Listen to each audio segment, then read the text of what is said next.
Good morning, everybody, and you're very welcome to my Monday messages.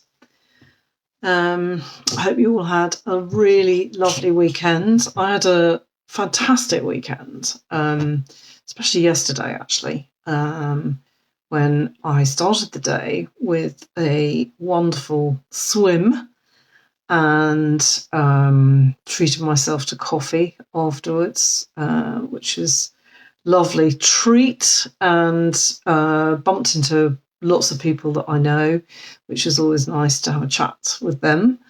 And then I came back and did a wonderful online art class, which always nourishes me. And then I just kind of potted around and read some books and did some nice things, played with my dog. It's just my kind of Sunday, really nice and relaxed, and I hope you had the same. So recently I saw a couple of animations, and I realise I'm pretty late to the party for some of you. These might be old news.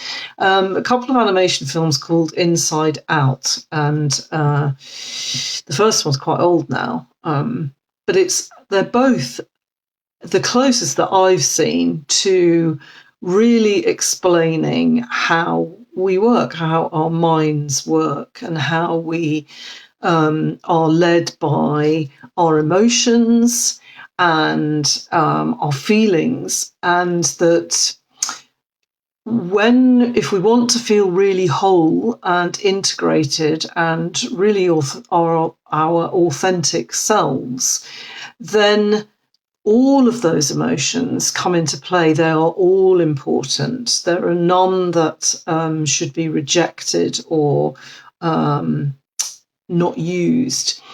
And having a flow, a kind of recognition of when is the right time for a little bit of anxiety, when is the right time for a bit of anger, when is the right time for joy. And interestingly, even when we have joy running things at the exclusion of all else, then it doesn't work.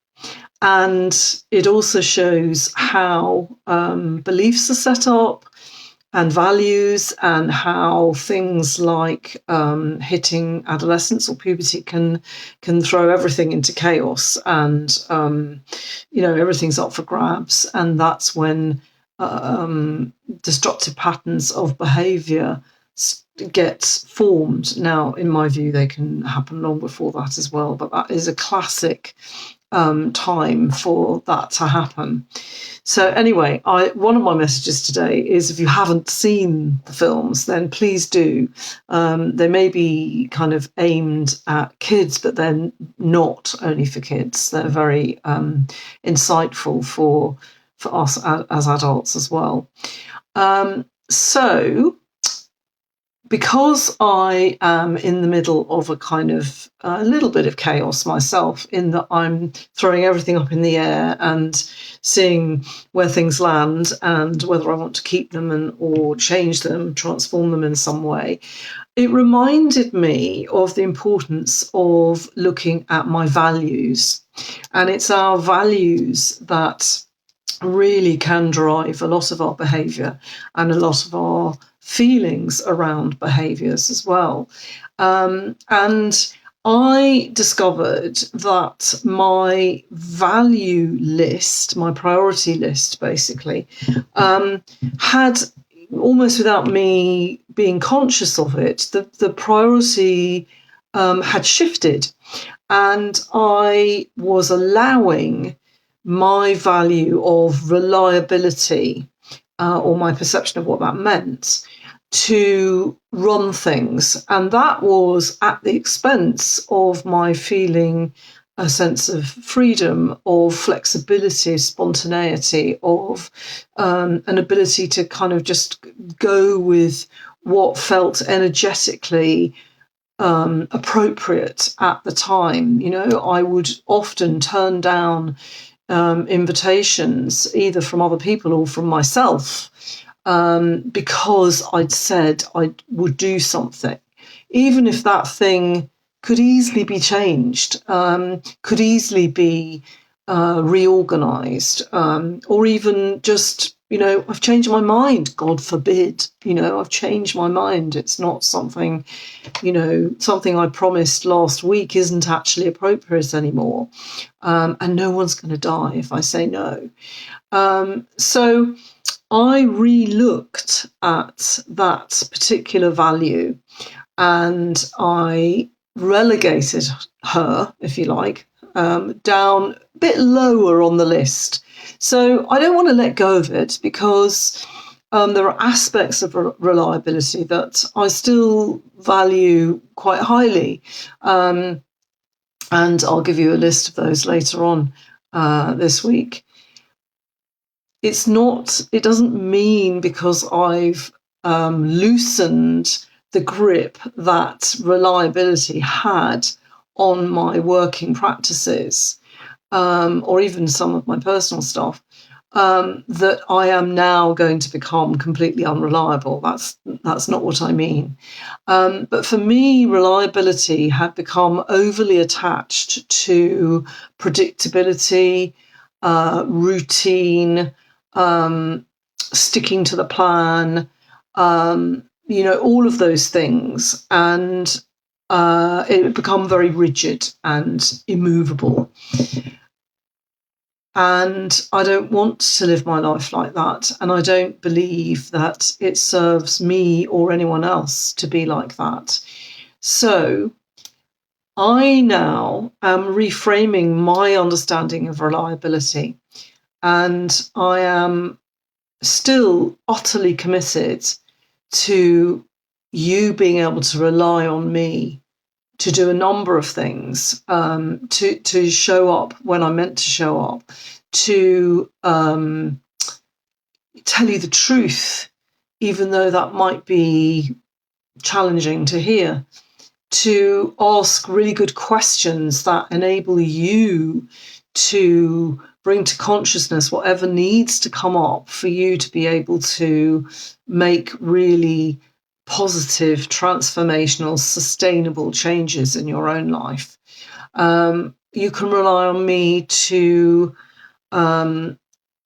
be continuously committed to my own self-development and awareness and my own ability to be open, to grow, and to